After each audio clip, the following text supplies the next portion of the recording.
Welcome to Panels and Pints, where he brings the panels and he brings the pints. We got to do a clink. and you have to drink. Oh, I have to after drink. you clink.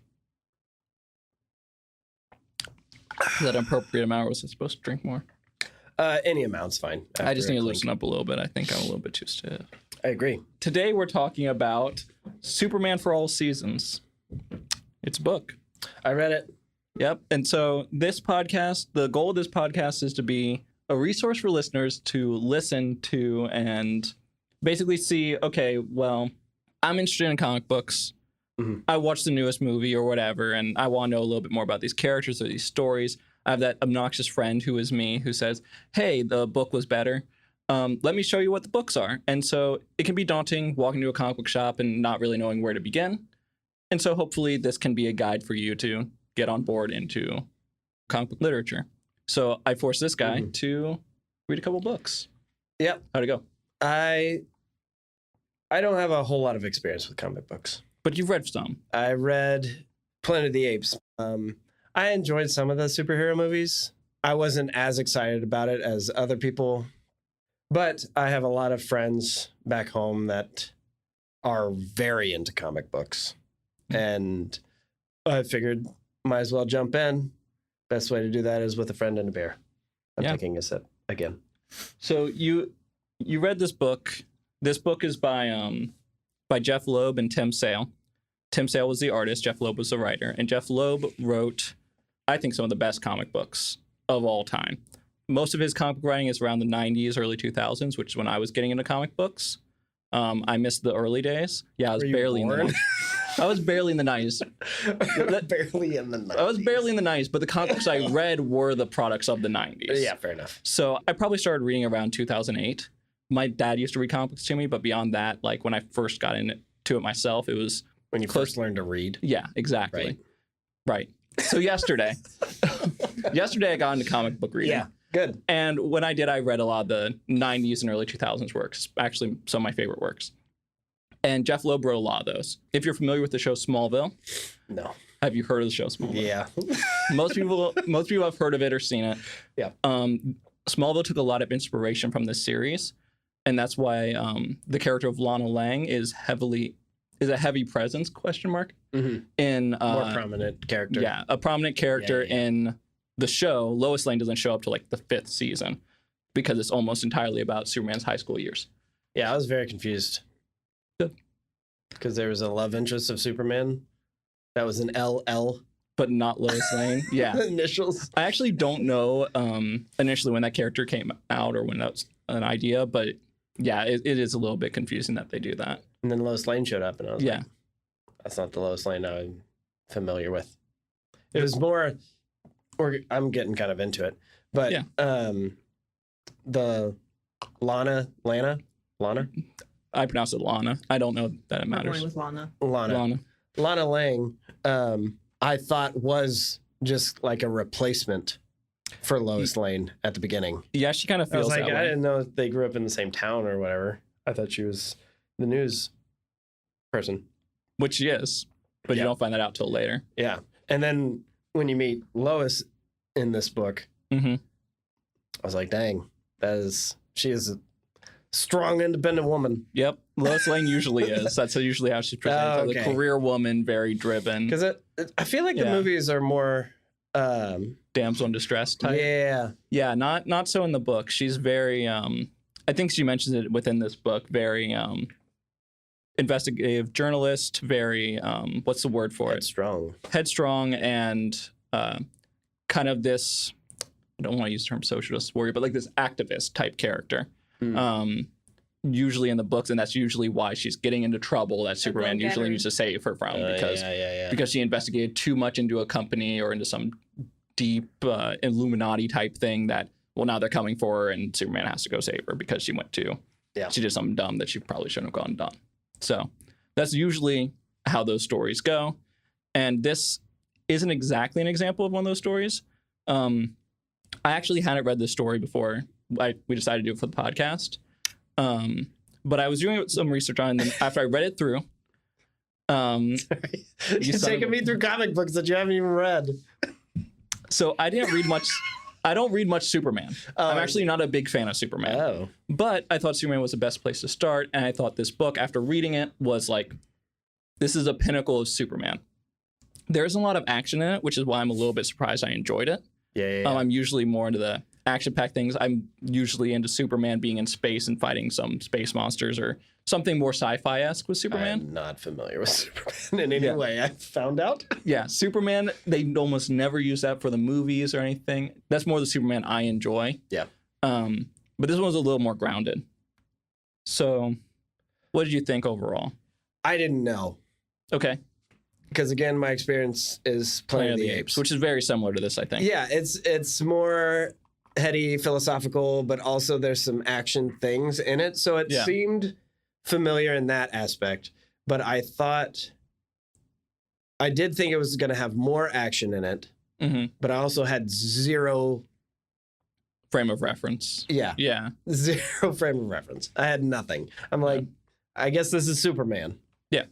So it seemed like Superman. He did seem a bit oafy. Yeah. In this one? Yeah, a little. In this one. Yeah. But what you'll notice as you go through comic books is different versions. Like almost every writer will kind of do their own spin on a character. Or Yeah. Even the art style will be a little bit different each book, but sometimes it's the same continuity, sometimes it's not, and that's why it's hard to follow anything. It's like, is this... It's almost like it's kind of like James Bond. If James Bond is all one continuity, but the actor keeps changing. Yeah. Well, which ones are quote unquote canon? Which ones aren't? I don't know which one to follow. That's it. So it's kind of hard to follow exactly that, which is why it's easier to find. Okay, here are some of the core stories, and then base the mythos from those, rather than trying to do a chronological thing. Yeah. Because if you do the chronological thing, that only really worked if you were reading it when it was coming out. And it's hard to do that now when there's hundreds of issues, like hundreds and thousands. I think they recently did issue 1,000 of Action Comics. That, I think, is a big turnoff for someone like me who's not into comic books. It's like, yeah, I can find a place to start, but then that starting place was 1940. Yeah. Or there's 1,000 different starting places. Right. Like I get 5 issues into something, and then somebody shows me a book. I don't have this experience, but I assume some people might. Yeah. And somebody's like, "Oh, have you read this one? Here, why don't you read this one?" And then it's completely different. Right. And the continuity doesn't exist. Right. Or it's like too multiversy. Yeah. Is that the word? Yeah, that'd be a good version of the word for it. Marvel's usually better at it. DC reboots a lot more and has more of a multiversal focus. Up until I think 2008-ish, it might have been a little earlier, Marvel stayed away from the multiverse. Like it was all one continuity all the way back to 1950 or whenever they decided to start their continuity. I think it was around the 70s we really got focused on crossovers and continuity. And so they're much better at it, which is why I think a lot of people are gravitating more to Marvel than DC. But DC it really is more like, okay, I'm going to read a story and it's about this character and this person's interpretation of that character, which I think makes it maybe easier for adaptions, but harder for a cinematic universe. You can't really, you don't have as much to pull from. And then everybody's like, well, that's not my version of the character that I like. And like, that's me. I'm not going to like this particular version because it's not in line with the books that I personally liked versus someone else says this is comic book accurate, but it's a completely different comics they're reading because that's more their style. I have drawings. Oh, you have drawings. Was Superman ever a king? Was he ever crowned? I don't know. Okay. I don't think so. Well, I have a picture of Superman and he's crowned. It looks like it looks like he has like this little tiny infinity gauntlet oven mitt attached to his head. Yeah, that's what I was crowned. Curious. So there's that. Do you want to? Yeah, I'll put it up. Now, how much time did you spend on those drawings? More time than it looks like I should have. Nice. Yep. All right. I did the drawings. I didn't. We're not children, despite appearances. I love them. I do like them a lot, actually. I think Superman's thick neck is admirable. Yeah, actually, and it matches Superman's really thick well. neck does match this book. Yep. with the Ophi-ness. Yeah. Can you explain what you mean by Ophi? You know, if you just saw somebody and you're like, wow, that guy's just a big oaf. An idiot? No, A little kind of a blundering? meathead, Okay. like a big football player. Yeah. Doesn't have a whole lot going on upstairs, but is thick and could mess you up. Yeah. Okay. Okay. It's like a henchman. I'm feeling judged. Nope. I'm just looking at you funny. Yeah. I'll tell you what page he looks Ophi. Let me see. When he's sitting down in the chair. At the Page dinner 21 is what I got. This Yep, that one. This one? Yep, second Yeah. panel. The haircut scene? Yeah. He does look over. Look at this. You know what I mean? Yeah. It's just a little Ophi. I don't know. Which is fine, I guess. Again, zero bearings on what's happening. We should take a beer break. Beer break. So what we're drinking? Yeah, what are we drinking? We are drinking. I started sipping. Good. It's good. What do you think? It's all right. I infamously hate beer. Good. Which is why we're doing it this way. It's because I hate beer. Oh. You hate And we'll see. Oh, Maybe I'll convert you to a comic book fan, or you'll make me think that beer is okay. No, I'm just gonna get you to be a teetotaler in that you will never drink again. Because I've got some lined up that you're just gonna hate. I can't wait till I do the spit take on the podcast. Sam Adams American Light. So this is made by the president. This is yes. Okay. The founding father, of course. Sam Adams, our 12th president. So I'm picking these beers based on Which president they remind you of? yes. Based on what I felt reading the book. Okay. I was like, this is a good old American story. Got Ophi Superman. Yeah. But it's lighter. It's American. It's just this light lager. It's nothing to write home about. But it feels like what Dad would pull out of the fridge Okay. when you go home Sure. and he's grilling. To me, it tastes like water. It's so light. There's hardly any substance to it, which might fit with what I'm rating. Just on this one. Yeah, I mean it's not a heavy substance book. Yeah. I feel like a lot of the Superman stories I've read are more I don't know if I'd say heavy substance, but they're more like what if Superman was evil, or what if is Superman really a good guy type thing. And this book is more like, look, this is just some old school American storytelling. Yeah. Like tornado goes through town. Yeah, it's a small town story. Yeah. It's a very this feels like if Stranger Things wasn't scary, you know? Yep. Sure. I was thinking Leave It to Beaver.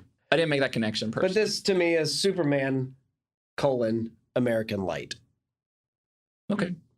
Well, if you want to read it for yourself, where'd you find? You found on your library, didn't you? Yeah, Hoopla is the app. You can also find it on DC Infinite's app, but that requires a subscription for it.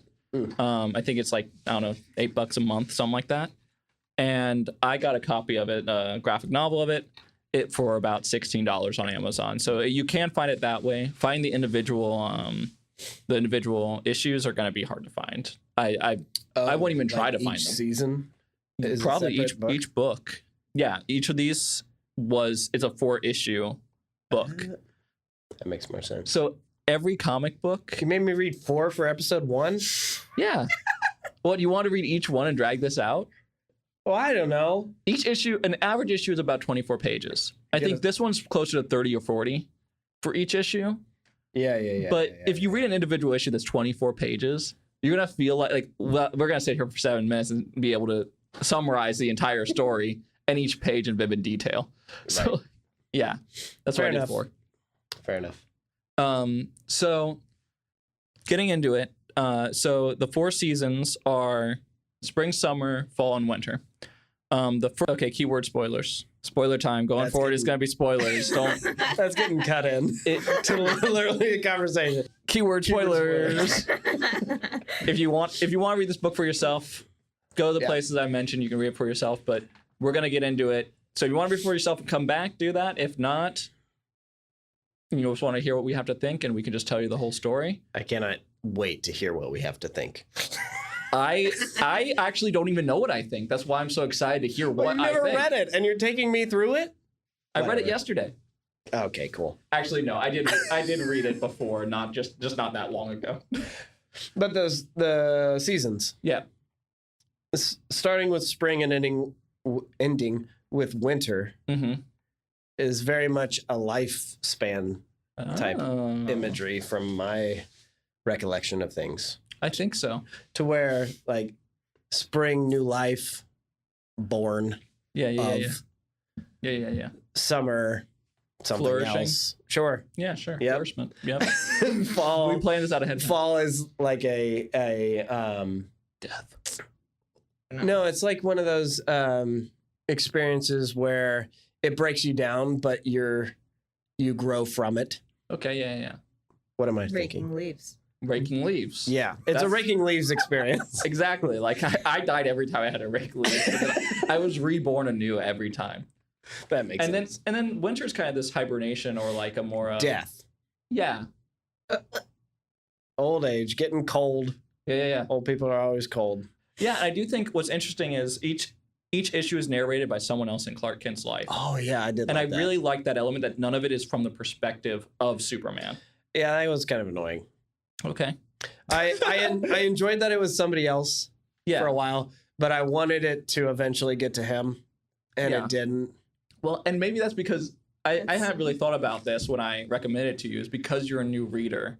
I'm used to it always being narrated from the main character. Yeah. So it was different for me, which I think is why I enjoyed it more. Mm-hmm. And what I liked about this book is that it's set up, for lack of like a better term, like kind of the myth around Superman. They talk about that a lot with like Batman. It's like he's this mythological type creature that stalks people in the night, and like it's more about how he scares the criminals type thing and what people think he is. And they don't really hit that as much with Superman, I've noticed, because Superman is just Superman. He's pretty like a two-dimensional character. Sorry, one-dimensional character. If you could have two, that'd be great. Well, he has Clark Kent, and then he has Superman. The two dimensions that are each one dimension individually. Right. But they, I liked that it was more about the perspective of what people think of Superman. Yeah, I did like that start for sure. Where it lists, it did hit the, what was it? That he changed the course of mighty rivers, able to leap tall buildings in a single bound. Yeah, the classic defeating bullet. It said that a lot. Well, yeah, and it's because it seems like it's trying to be this homage to the like 1940s Superman. Like, okay, but this is how that character became that character, and like was built up that way. So the first issue is narrated by Lana. Nope. It's narrated by Jonathan Kent, who is his Earth Dad.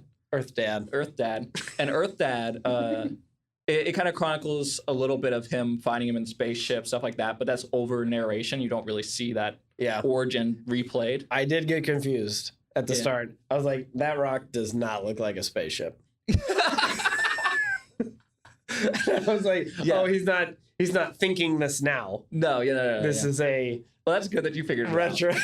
This rock. I found this kid at a rock. It's like, then who's this Ophi guy walking up? That's the kid he found. Oh, right. Yeah. No, but I liked that the first issue was focused on the raising of Clark Kent and more about like his father's perspective of that. It was a nice father-son story, which I feel like I don't get much of anymore in comic books. Unless it's, my dad's the worst dad ever. And I like that it wasn't a negative father and son relationship. But I did like the mom and dad conversation. Yeah, about how to raise this raise space boy. How do you raise a space boy? God. Yeah. Well, and what I thought was interesting about it is that the story isn't about how do we teach him how to use his powers. A lot of superhero stories are like that. It's like, how do we make sure he uses his powers for good, or like Dash in The Incredibles. Right. It's like, okay, but you can't run super fast in the track meet because that'd be wrong, or whatever. It's not that, but they teach him just general human values or general like values you teach your kid. American Light values. American Light values. The good old American It's values. very like, and you'll notice this on a lot of older Superman books. Yeah. There's a phrase that is repeated pretty often of truth, justice, and the American way. And I actually like what they do with it later in this book, because that's kind of the core of what Superman's character is. Heck yeah. A lot of the issue with current Superman books is that they try to stray from that and kind of make it a moral gray or whatever. And that's just not who the character is. Yeah. Like you can do that with someone like Batman or, you know, a couple other different characters, but Superman is just so iconic as truth, justice, and the American way that you can't really change him too much in that way. Well, probably the reason authors are kind of veering off to what we would consider moral gray areas or whatever is because the American way is shifting. Yeah. Like what does the American way look like? So like I'm trying to remember what they changed it to. It was a couple of years ago. They changed it to, it was truth, justice, and like doing the right thing, or it was something like that. Oh yeah. Like they changed it out, and people were not happy with that. I'll tell you that much for free. I think part of it is like, I think you're right that the American way is shifting. Like, what does that exactly mean? Yeah. But I think, and we'll see this in later Superman books that we'll go over, is that there's this idea with Superman of no matter how the world changes, he doesn't change. Yeah. There's a consistency to him. So whatever the American values were for him remain the same in how he approaches things. Yeah. And this is something I actually really loved about this book is a lot of the stories I've seen with Superman start having him kind of second guess himself and have it this more like almost a self-loathing to his character of like, I'm just really not all that good. I'm probably the worst. I probably had the wrong motives. This entire like existential crisis he has. And it just doesn't work very well. And I feel like this is the first time I've seen it where I felt it worked.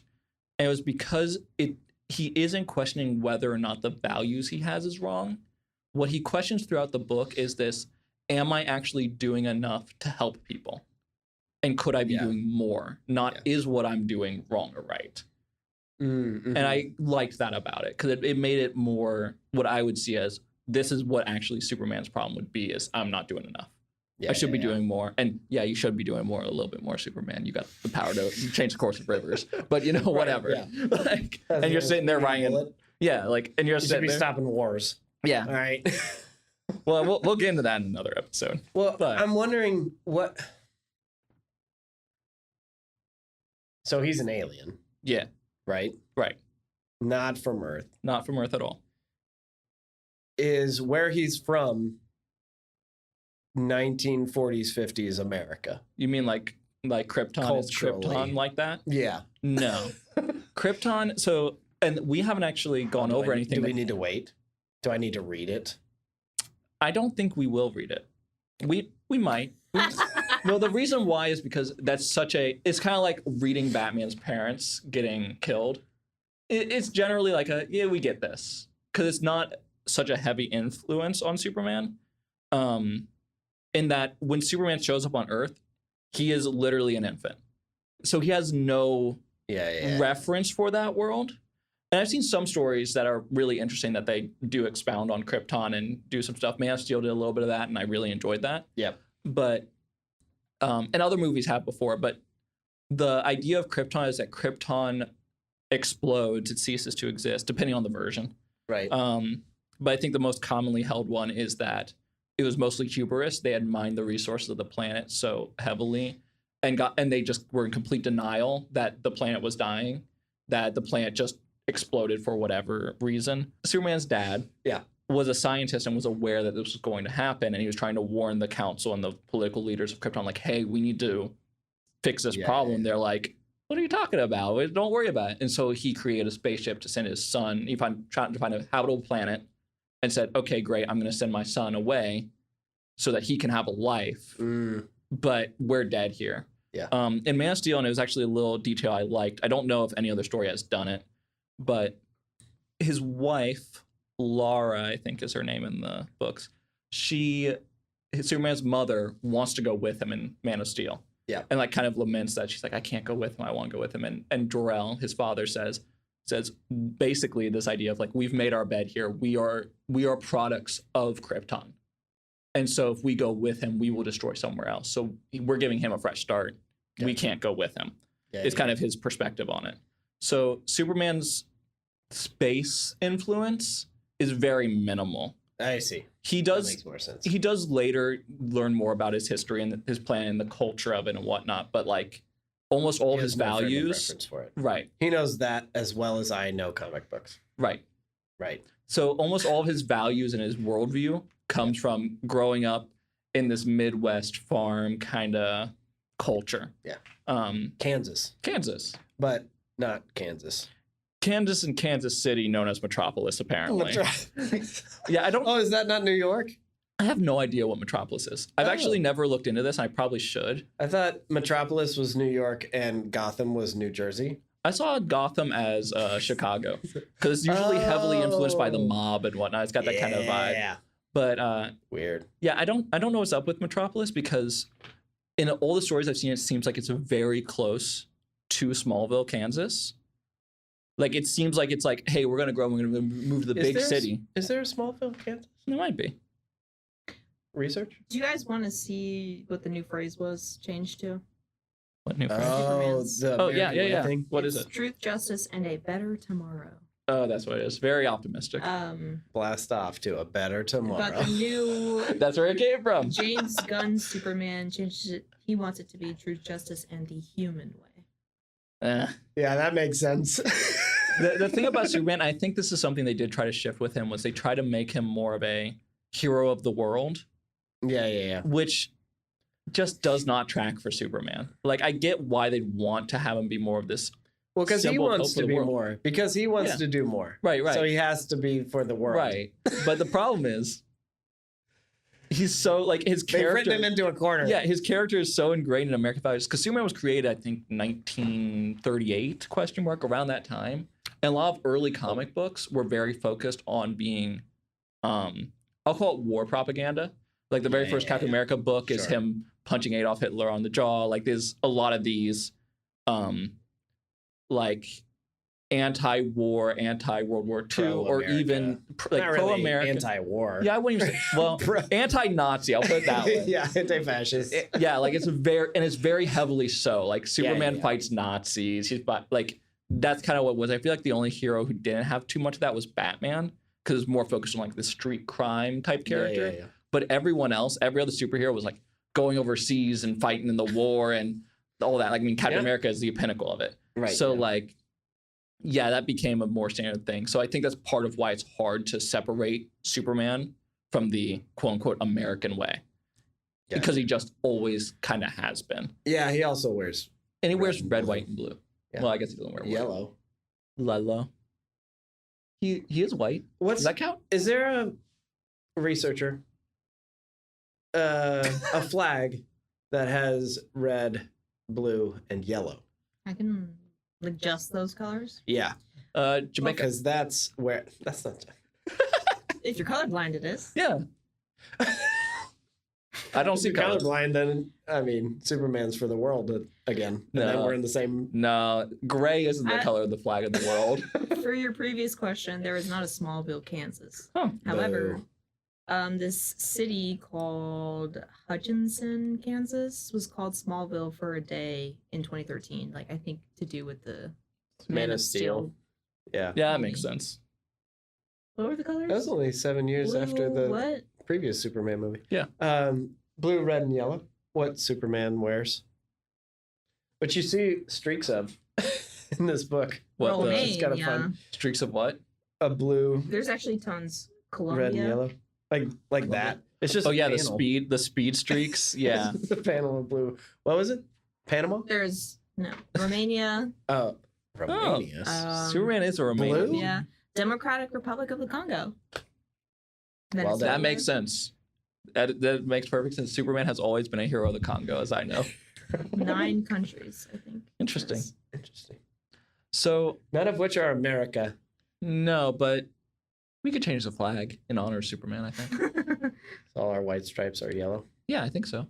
And all our white stars are and yellow. Chad. It's Chad's color. Chad. That Superman is a Chad, so it kind of works. His face is shaped like chin. Yeah, it's shaped like the country of Chad, so it works. LOL. Yeah. So I did like the streaks though. Yeah, It was the weird, speed but- thing. Yeah. So the second book is narrated by Lois Lane, and the third book is narrated by Lex Luthor, and the fourth one is narrated that's by another thing. Lana Lang. Is it Luthor? Yeah, I pronounce it Lex Luthor? Luthor I'm gonna I say say Luther. because Okay, I'm gonna Well, say Luthor. Luthor. I think most people would No, say I say Luthor, Luthor. but don't worry. it's with the O, so it's a little bit like, well, it's not Luther, it's Luthor ? How You do you say say? Thor and Loki? How do you say emperor? I call him Thor. How do you say Thor- emperor? Emperor. Emperor. Emperor- I do say it Emperor. slightly. Emperor. I pronounce it Imperior. Like Luther. So, Luthor. did you have a favorite Don't laugh at me saying Luther. Oh, I stopped looking at your levels. So of sorry. the four chapters or issues, I suppose? What Where's the beginning? Oh, that's summer. did you have a favorite? Was there one you preferred over the others? I really like the first one because I like tornadoes. It's a weird Nice. fun fact. Let me read it. Clark Kent, my head's still spinning. You fly down and that twister picked you up like a rag doll. Yeah, see, you could just flown into the twister. Lord, look at the town. Superman says, I've got to get home. No, that is not his voice. that is Batman's voice. No. Or, I imagine you sound more like Kronk, actually. well, yeah, I was thinking John Wayne. Like, I've got to get home now. That makes me sad.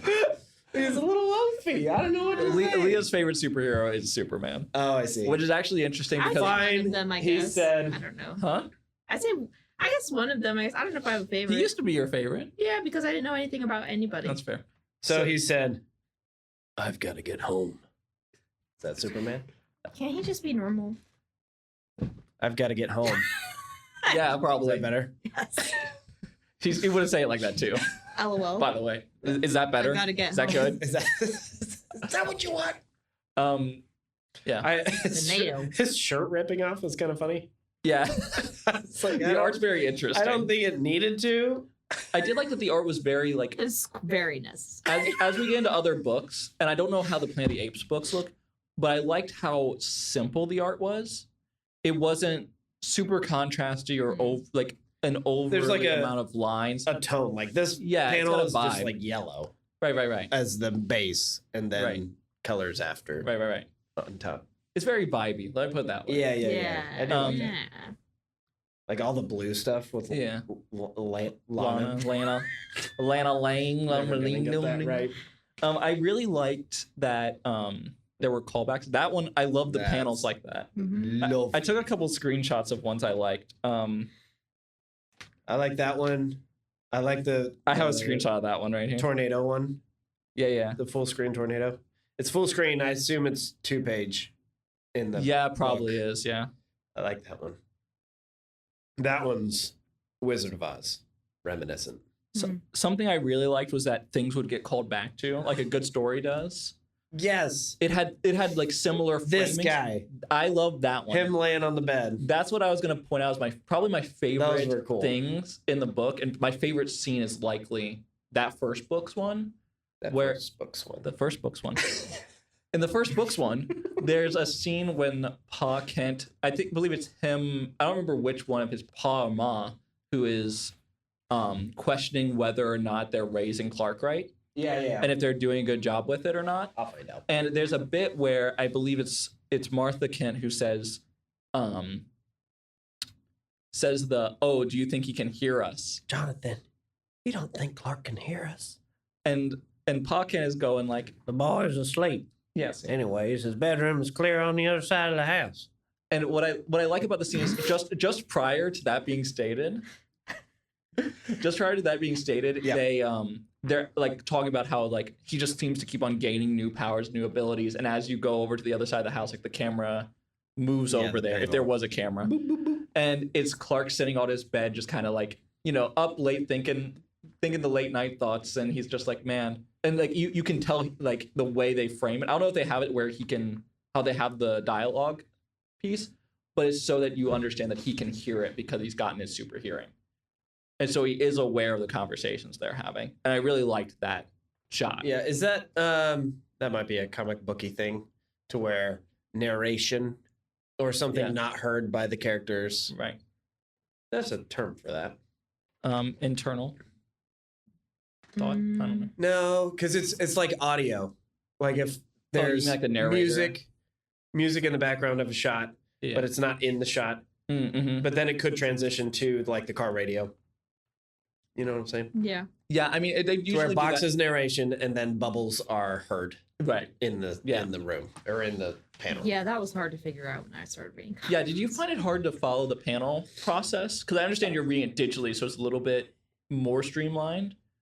Kind of not really, but because I try not to zoom in. I try not to.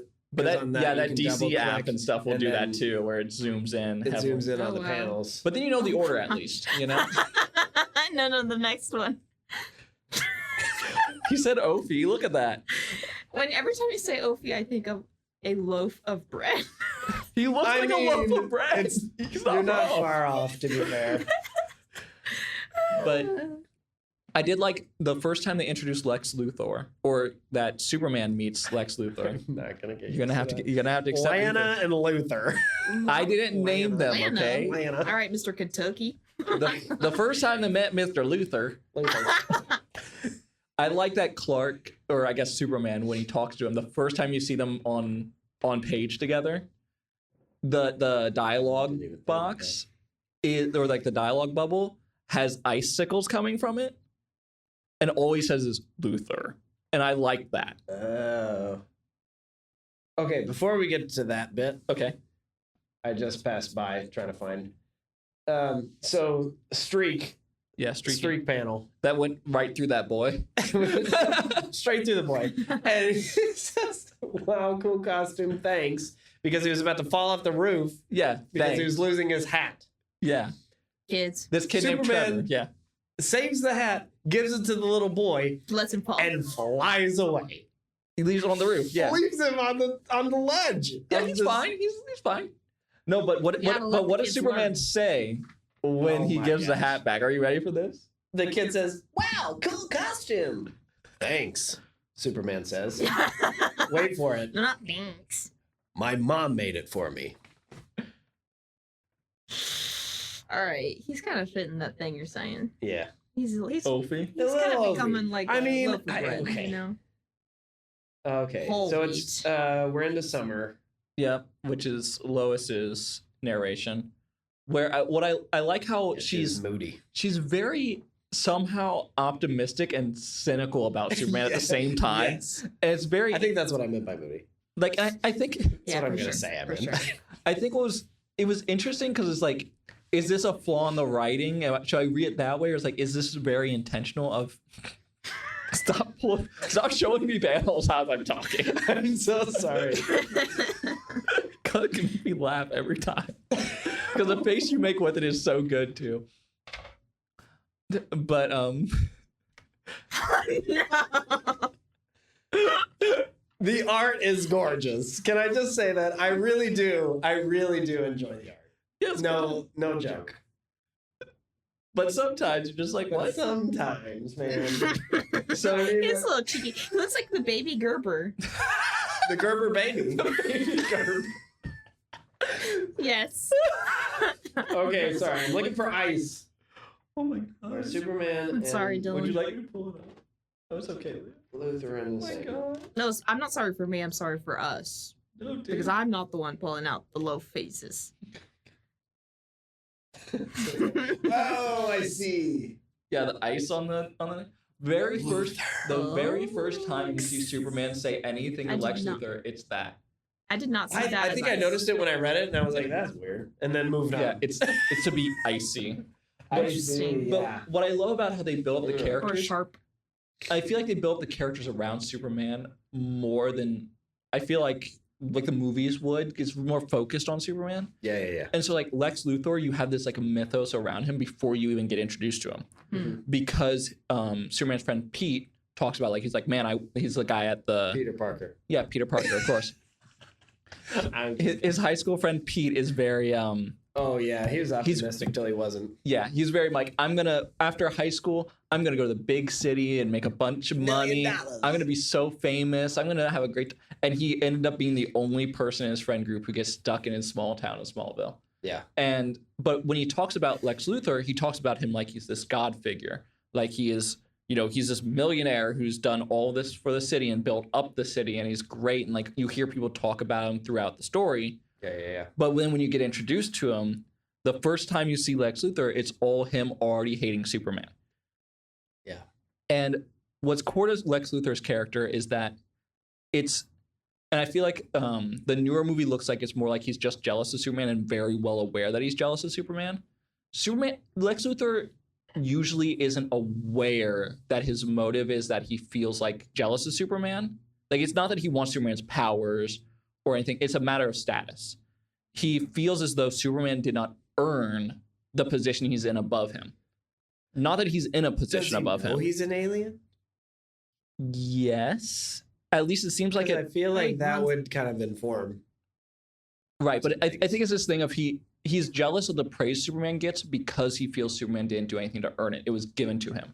So in later books or like in other stories when he knows he's an alien, he's like, you were born with this. Like you didn't earn it. Lex Luthor is a self-made man. He built the company. He built Metropolis into the big city it is. Because I think the stories will get it confused and how it'd be like, he wishes he had Superman's power or he wishes he had Superman's praise. It's a matter of he just doesn't think this guy earned it. Yeah. And he feels he earned it. And so he feels like he needs to prove that Superman is a hack, essentially. Is a hack. Yeah, so I like that this book seemed to stay in line a little bit closer to that. Yeah, he seemed pretty standard. Villain? Yeah. Yeah. As far as villains go.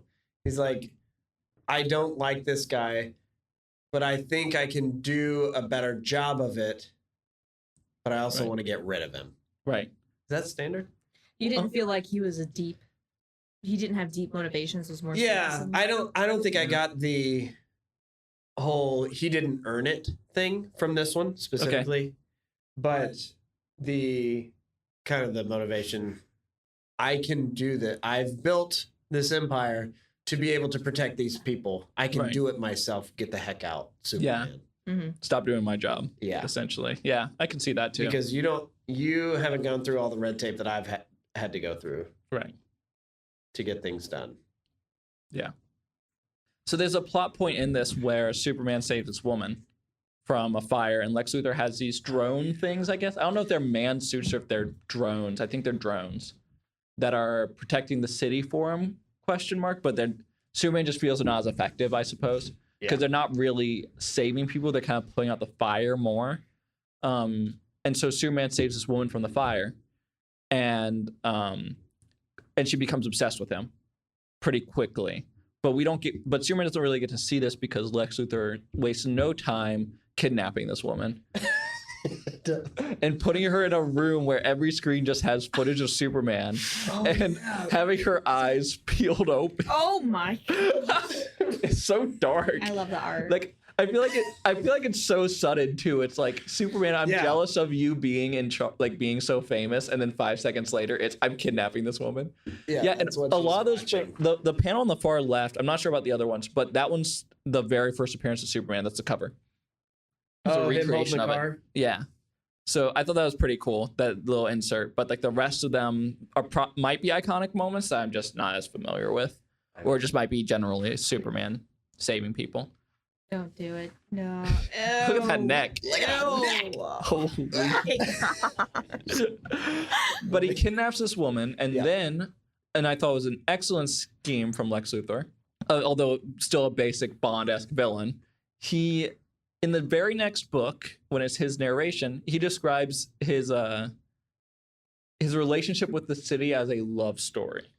Oh, yeah. And that it's about betrayal and whatever. I don't remember. And revenge. But he's very much about, like, I need to protect this city. And so what I'm going to do is I'm going to release some viral infection to make everybody sick. And so then I will fix the problem later, basically. But the goal is, his goal is to make Superman not be able to handle it, and that the city has to come to him to help, essentially. The American way. The American way is what he says. He quotes the truth, justice, the American way in his twisted Lex Luthor way. What I liked is the narration he has over Superman's reaction to it, where he's saying what he thinks Superman will do of this. He's going to be, you know... Imagine his confusion. Yeah, running around trying to save everybody, but he can't because he can't stop a cold. So then Superman ends up going to the scientist who tells him, look, if you want to be able to fix a problem, you have to go to somebody with the resources to do it. So you have to go to Lex Luthor. And so Superman shows up there, and Lex Luthor kind of puts it on him and goes, how do I know you're not some alien who made everybody sick or something? I don't know. I don't know what you're talking about, man.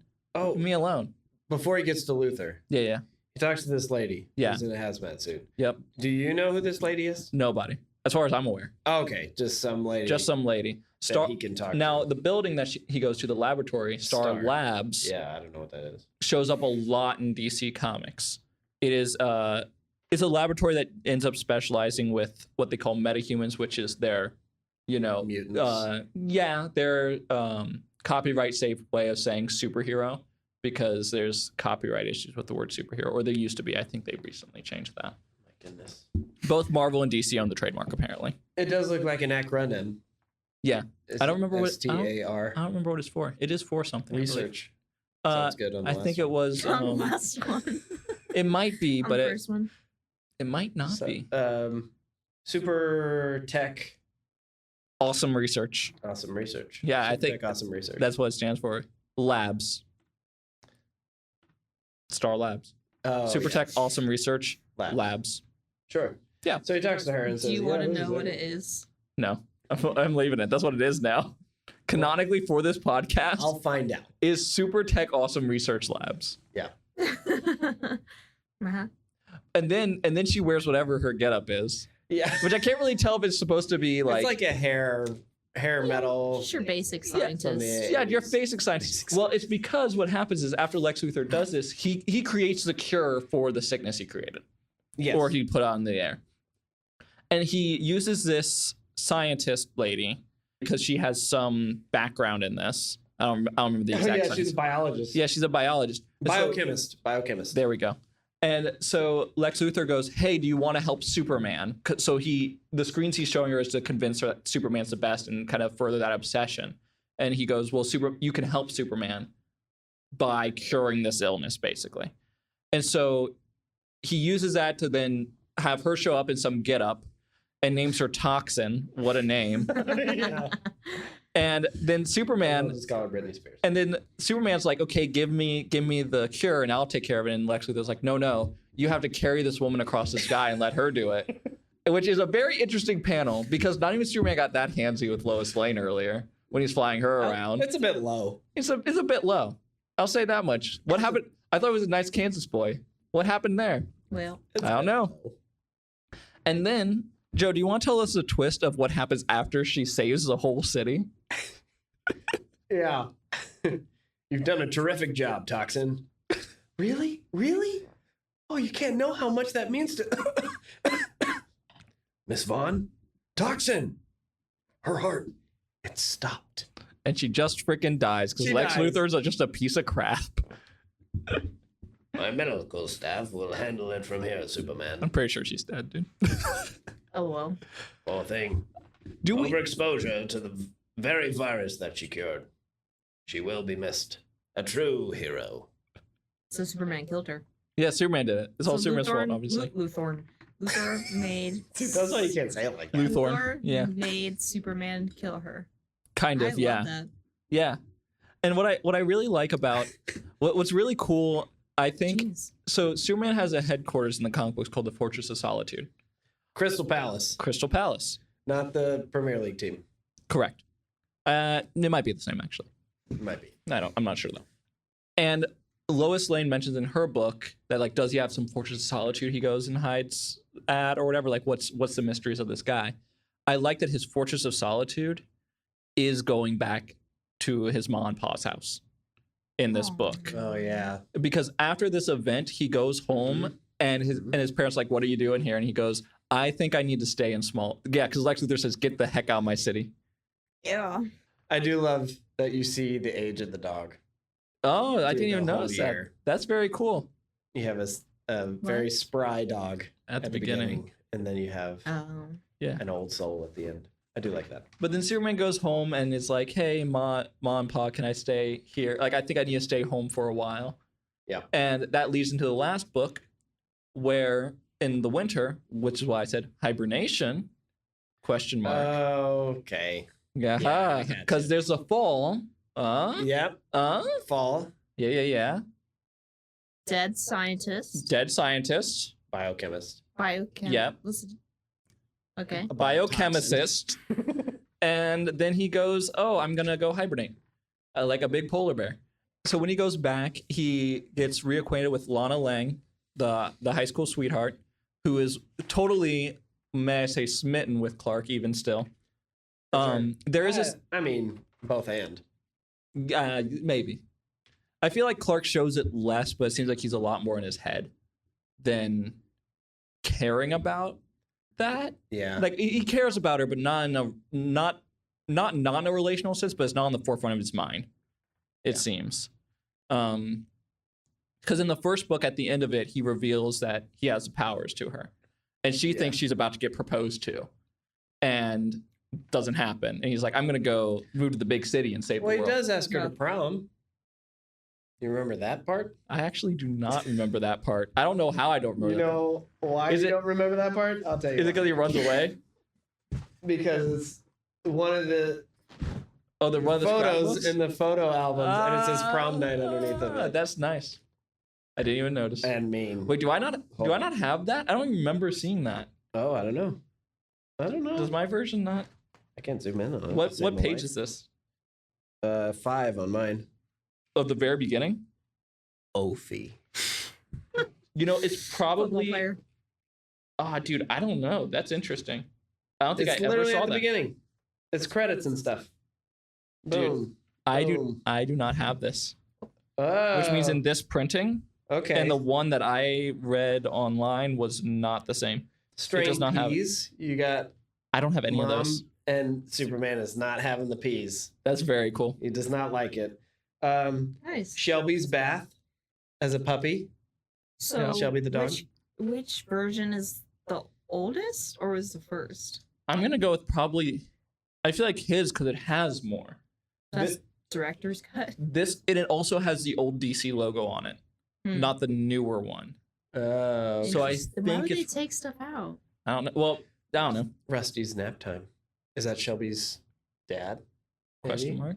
Is an older dog. Um, And then fastball, they're playing baseball. I didn't. That's sweet. I'm sad I didn't see anything. And Earth Dad is like holding his hand because it hurt when he caught the ball from Superman. Well, and I love at the beginning when he's plowing the field and he's like trying to get leverage that rock out of the field, and Superman just walks over and picks it up. He's like, "Where do you want it?" What other treasure troves is in here? Home team.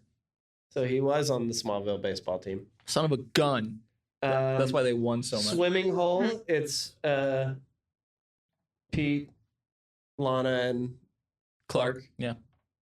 where were you going with this, Dylan? So I'm so sorry.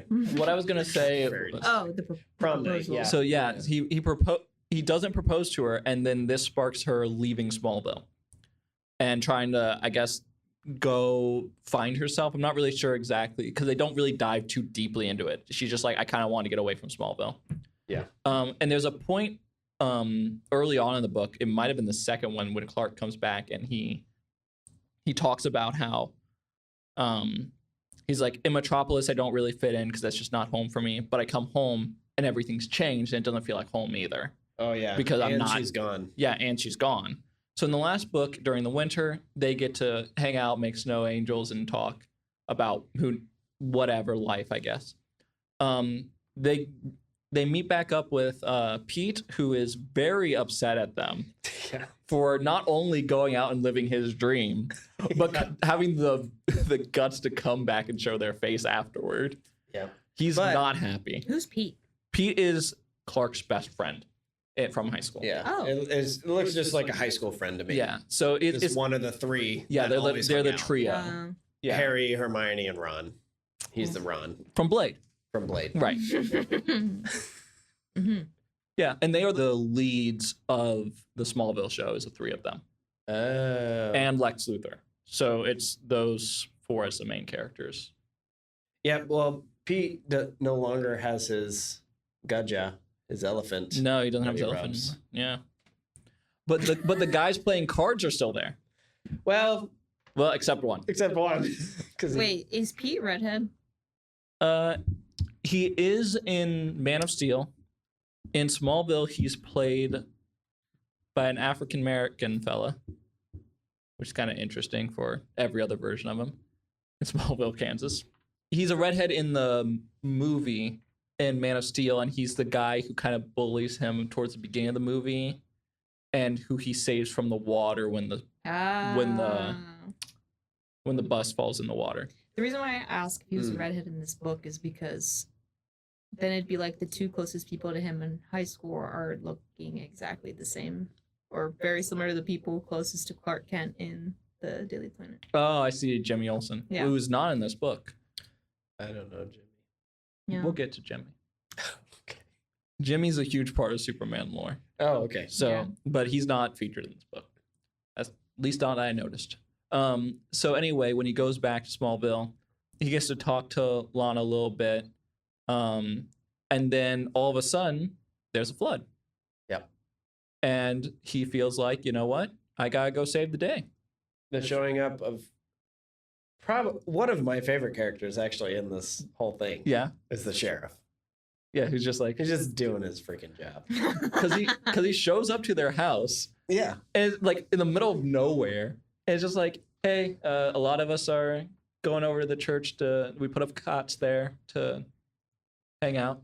But he also, at the beginning, Mhm. his first appearance, notices that the scissors that the barber tried to Uses use on to Clark. Yeah. cut Superman's hair snapped, Yeah. and then he makes some weird face. He's just like, Interesting. That's weird. Yeah, That's not a normal thing but to see. that's it. Yeah. I did like him, the few appearances he had. Yep. He's very cool guy. And I thought it was interesting that it isn't really made aware to the reader until that scene that Lana is aware that Clark Kent is Superman. Like Superman obviously knows, and we know that Lana knows that he's Superman. Yeah. But Earth Ma and Pa do not know that she knows. that she knows. Yeah. Which is interesting because I, as a reader, assumed they knew that. Oh, what does she say? She says it to Earth Mom. I'm glad Clark chose to share his secret with you. The right woman can often help the right man find the answers he's looking for. Which I thought was cute. Well, and I also thought it was cute. There's a moment, it might be that same scene where Lana talks about how she's like, I don't feel like I'm the right woman, essentially, because he's Superman. How can anybody That's literally the do next panel. Yeah. So I was like, that might be the same scene. Yeah. I don't know if a girl from Smallville has very many answers for Superman. Right. And what I liked was that Ma Kent's response, and this is what I like about Ma and Pa Kent, is that they are so old, wise people. Yeah. That she responds with, Clark, he's Clark. He's always going to be Clark to us. He's not Clark. Superman. Yeah. Yep. He's who you grew up with. Yeah. And I really liked that element. And it makes me feel like the more I read it, the more I wish Lois Lane wasn't a love interest for Clark, and that it was just Lana. But alas, they smooch. They do a bit of smooching, and then she says that you need to go save the world, or save Kansas, Smallville, Kansas, Go I suppose. make things safe, Superman. Yeah. That's what she says.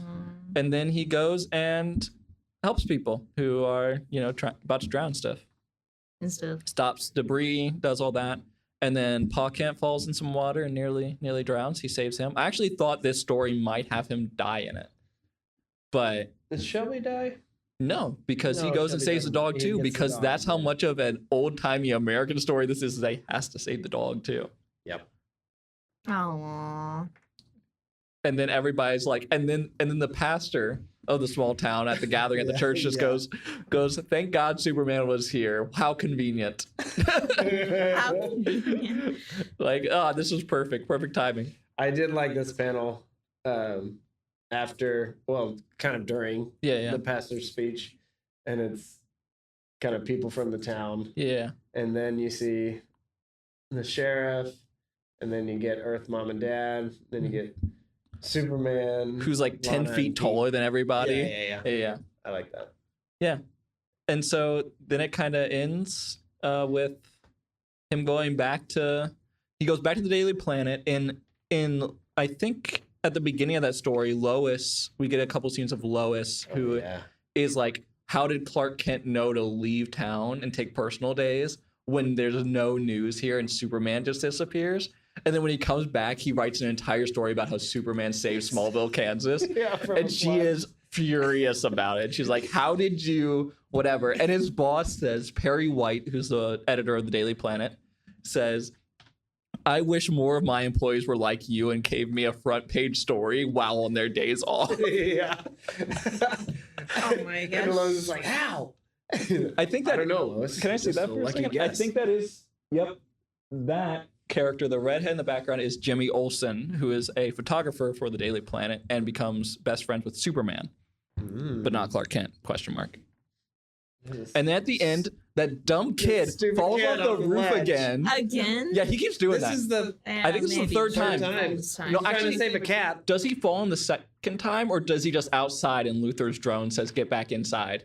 I think that's what it is. Yeah. But in the Luthor's third drone one, has the sensible go back solution. inside. Get off the ledge, you dumb kid. No, maybe he's the good guy all along. I don't think that's the case. Because Superman wears red, white, and blue. So, I mean... Where's the white? Skin. Oh, right. But I thought it was funny, because, again, there's, like, recurring... Cut that. There's, like, recurring little themes. And I like that, like, not that the kid should stop falling off the dang roof. Yes. But I like that when he falls off the roof, Superman comes and saves him again, and they have another panel. And they have another little conversation. And he's like, "What's your name?" And he's like, "I'm Trevor." And he's like, people call me Superman." Just kind of ends on this like little happy note. And Luthor is furious that he saved this kid. Like he's like, that should have been me, or he should have just died. Someday that kid will fall, is what he's thinking, I think. Well, yeah, because he doesn't learn his friggin' lesson. No, he does not. The lesson he learns is Superman will always catch me. Yeah, and that's the same lesson Lois Lane will learn soon. Lord of mercy. All Superman says after he saves him is, nice haven't we met before? Yeah, and Superman remembers his kid. Remember? I'm Trevor. Everybody calls me Trev. Good to meet you, Trev. See, it's a nice little wholesome story. Children. Folks call me Superman. But he says it while he's flying away, which means this kid definitely did not hear him say that. he said, "Nice to meet you, Trev." Whoosh. Folks call me Superman. Yeah. So good. But yeah, a very wholesome, I'll call it, story. Nice. All around. And then a little tire swing on the back cover. And this makes total sense. This is some quote from somebody. Oh, the executive producers of Smallville. Combines the scope and pathos of a John Ford film, hence Opie. Oh, of course, I would be familiar. John Wayne, with an intimate portrait of a superhero, which is hyphenated, by the way. I don't know if that's how they get away with it. Superhero. Interesting. It's weird, dude. I could dedicate a whole episode to the copyright/trademark issues of the title superhero. That's how much it's stupid. That's how much it's stupid. Yeah. Yep. So that's a book. So overall thoughts, what did you think? I enjoyed it. It did have less action than I was looking for in the first Superman. Did he fight anything? He fought the tornado. Yeah. He punched it and it ripped off his shirt. And then he actually punched a tornado? No. We as the audience wish it he did. Yeah. At least tried to. He fought a fire. He got biochemist lady out. No. There is no physical villain in this book. Interesting. No. There's the missile that he stopped technically. Yeah, but that's very brief. It's just kind of over narration. Yeah. No, but Yeah, it's very. Some people have the perspective that Superman is a character. Superman saves people. Batman fights crime. Yeah. That's a good differentiation. And that's why people feel that way. I think that's part of what gravitates people to the new Superman movie is that a lot of the shots of the movie are focused on him saving people, not on him fighting people. And that's the biggest gripe with Man of Steel is that he fights Zod throughout the entire city and destroys it. But it isn't focused very much on him saving anyone. It's just about the fight. So if you're into blockbuster movies, you're probably going to love that. But you're not going to get much of saving people, which is kind of Superman's MO. Yeah. So yeah, that's the book. Yep, I liked it. Cool. Let's read more. Let's drink more. So Leah, you have a segment for us, I heard. Yes, it is called Dilemma Scenarios, or also Would You Rathers. Ooh. Unidents. Sleepover. Would you rather? All right. Truth or dare? So since we're talking about superheroes and superpowers or meta-humans, Meta-hummus. I don't like it either. this is about like what kind of little superpower would you rather have? Would you rather be able to go back in time 1 minute or predict the next 1 minute of the future? And there's a 1 month cooldown. Oh, so you can only use it once a month? Basically.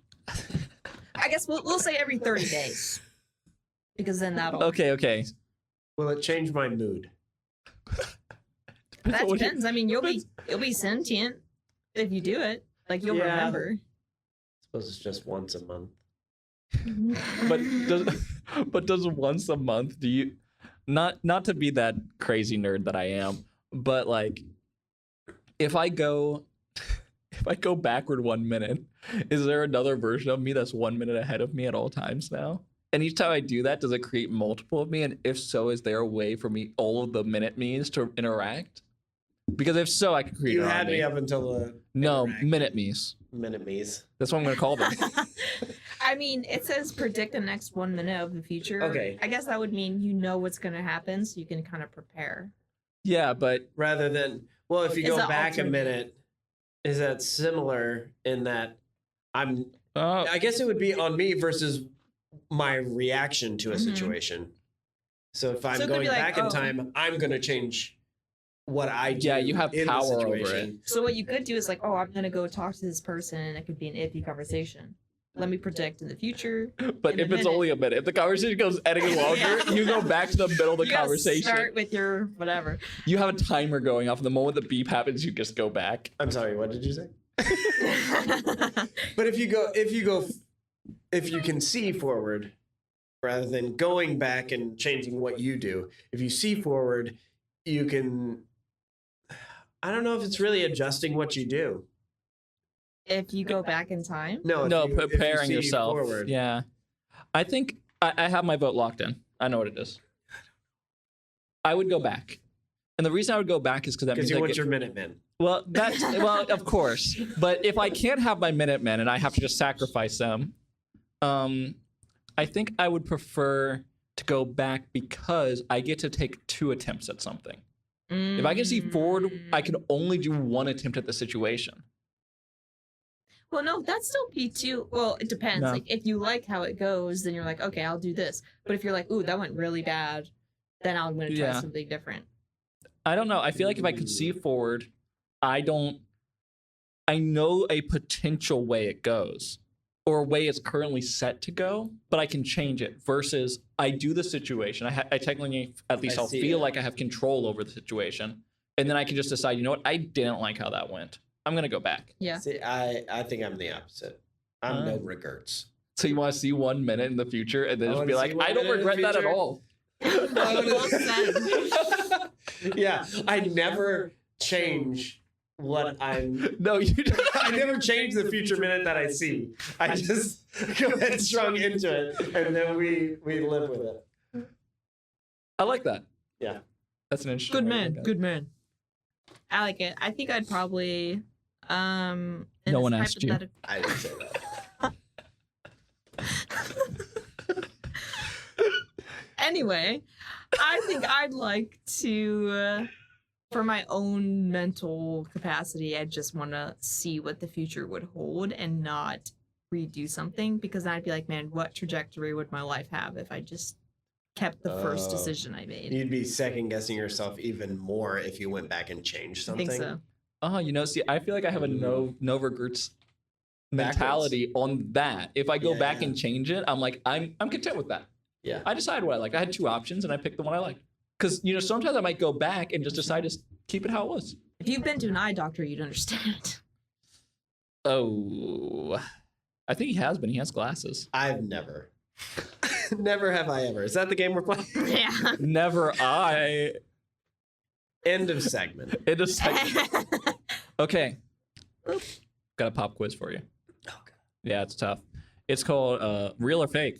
I'm going to give you a comic book character. And you and the audience can participate too if you'd like. Or you can just watch this guy suffer after a couple beers. Did I make up this comic book character? Or is this an actual character in any of the major publishing companies? Go ahead. Okay. And you can ask questions if you'd like. I don't know if I'll have all the answers for you. I will ask. Because I did. Okay. I will say 5 questions. I did get some details just to round out my information from sources like Wikipedia and whatnot, but I did rewrite them in my own words to try to guise them a little bit better. Because I just read Wikipedia, you're gonna go, oh, well, that one's clearly real. Yeah, right? I'm following. He's following. No, he's not. I would for sure know. You can tell he's following. Actually, I think he's following. I think he's following pretty well. Okay. This first character is named Beatdown. Beatdown. Yeah. Beatdown. Spelled like it's supposed to be. Have it in a sentence. That's your first question, by the way. B-A-T. Go ahead. Yeah. His real name is Raymond Beam. His first appearance was Action Comics 567 from March 1985. He's created by Ethan Van Sciver and Gail Simone. Ethan Van Sciver was the artist for a long time for Green Lantern and the creator of a character called Cyberfrog. See, that seems like it's real, but it could be the herring that is red. Right. His backstory. Right. Beatdown was once a synthwave DJ from Metropolis's underground night scene, nightlife. Gotham. Yeah, sure. One night during a high-frequency laser light show, he was struck by lightning, because of course he did. He gained the powers of laser emotion projection. What does Laser emotion? Correct. Laser emotion projection. Correct. He has the ability to do a ray beam that blinds enemies with neon light, much like a laser light show straight to your eye. Out of his eyes? No, out of his fingers. Yeah, Okay. Yeah, I try to do that. Can't really do that. Is it multiple fingers? I mean, he could do it, like this, but he could also, jazz hands, I guess. Sparkle fingers. Yeah, sparkle fingers. His second ability is that he can induce involuntary dance seizures upon his enemies. See. Also, since he was created near the 90s, although it was 86, it was in the 90s. Like, it was close enough to the 90s to where in the comic books... My dad graduated high school near the 90s. Sure. Cool. In the comic books, a lot of 90s designs had a lot of utility belts and patches, cybernetic arms and such, and cybernetic elements, and mullets. And so he does, in fact, have a mullet that grows brighter when he uses his powers. Naturally. Party in the back. His weakness, daylight, because it's hard for him to do his abilities in daylight. A quote from him is, "You can't punch this rhythm, Superman." Hold up. So daylight's his weakness, not just lights in general. I guess it's lights in general, but it says daylight. How many issues is he in? Can't be too sure. I think he's appeared at least 5 times. He doesn't appear very frequently. He's a very obscure guy. Let me say that he did not live much longer after the 90s. I don't even think he really made it past the 90s because he was such a lame character. I think there's a lot of truth around what you just said. All right. Like artists or whatever. Yeah, the creators. You're saying, what do you mean by truth with the artists or whatever? I think those artists are actual names of people. Yeah, sure. Okay. so you know, this isn't You are lying. If it is a lie, these aren't gotchas. As in, yes, some of the details may be kind of true, maybe not, but the character itself either exists or does not. It's not well, technically he exists, but he was created by someone else or something dumb. Yeah. I'm not going to get you with a gotcha. I'm not going to get you with the gotcha. I'm not going to get you with a gotcha. I'm going to say that Disco Dan, that's not as I'm going to call him. Oh, whoa. What's his name? Beatdown. Beatdown. Much better, Yeah. obviously. Is Beat down. I think Beatdown is a made-up character. Beatdown is a made-up character. Nice. Get it's spelled in. BEET. Oh. That's the get you gotcha. That's the get you gotcha. Yeah, he's actually. You were correct that some of the details are correct. Oh, get it. And the specific details that are correct, if there is a character named Beatdown, I'm not aware of them. Okay. Just so you know, there might be a character that actually has that name. I just made that up off the top of my head. Very nice. Yeah, that's nice. The creators of Ethan Van Sciver and Gail Simone are real comic book creators. They're people. Gail Simone famously wrote Birds of Prey and Batgirl. She writes a lot of the more female-centered books. I know what those are. Yeah, you're a huge fan, I know. Do you know Harley Quinn? I don't know if she's written Harley Quinn. She might have. Well, I'm saying she's in Birds of Prey. She's in the Birds of Prey movie, yeah. It's like bad girls, whatever. Birds of Prey is a group of heroes that are more like street-level Batman-esque characters, but they're all women. Just read that. And Ethan Van Sciver worked on a lot of DC projects as an artist and sometimes writer. He's a pretty big artist. And when I said he created Cyberfrog is a real character. I did not make that one up. Didn't you say he did Green Lantern as well? Mm-hmm. Green Lantern is also a real I'm character. thinking that one's real. Yeah, he might be. Wait, do you know what that is or no? Green Lantern teamed up with Planet of the Apes. Correct. Oh, that's right. Yeah, and he crossed over with Alien at some point, I believe. I'm think so. Familiar with that one. Anyway, I'd be into it. that's the end of that. Cool. End of segment. End of segment. End of segment. Yeah, well, thanks for bringing beer. Or thanks for bringing pints. Thanks for bringing panels. If you like this show, subscribe or follow whatever platform you're on. Whatever the button says, click that one. Did we put it on? Report? Not yet. This isn't just us talking. I was just recording this for, giggles later. Yeah. Something in giggles. I'm not really sure what it is. Yeah. Drawings. Drawings and giggles. That's what I meant to say. Next time, tease. Next time, we'll go over more Superman. But we're going to go a little bit further into the character. And the next one that I've planned is more action-packed. Or more focused on action, at least. Less Ophi. Less Ophi, more Gurr. Oh. Gurr. He's a little bit more of an angrier Superman in the next one. Yes. Let's go. Yeah. He's a little bit more of what I think people usually think of with the Superman story. But I want to lay the foundation in this one of, okay, this is the values of the character. This is kind of the core of the character. For all seasons. For all seasons. Hold on, I got to finish this beer. My drink's empty. Bye. Bye.